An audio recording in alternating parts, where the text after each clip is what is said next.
Dilbera min, bevîne qurt hatim berdere te.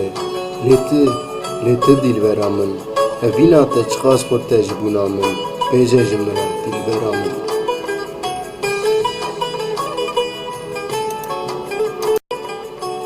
Min dixwest destê te bigerim li deştê zazanên me. Min dixwest em herin dilbera min, gundê me yê talankirî.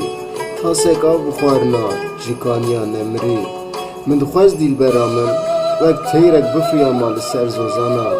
Çîçekên bêkes bidana destê te, konek vekirina wek bav û kala.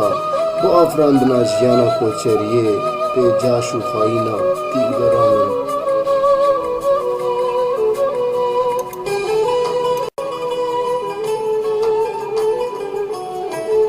Min dixwest dilbera min, em bimeşiyan li çiyayên me, em biz bikirina şervanên me, bicivandina gul û nêrgizên me, ewin me parêzin ergav, ewin ronî dikin tariyê dilbera min. Were dilbera min, destê xwe bide destê min, jiyanek biafirînin bevdûra, bi evînê bijîn li welatê me. Hêztirê çavên min paqij bike bi porê xwe, birînê min derman bike bi laşê xwe, dilbera min, evîna min.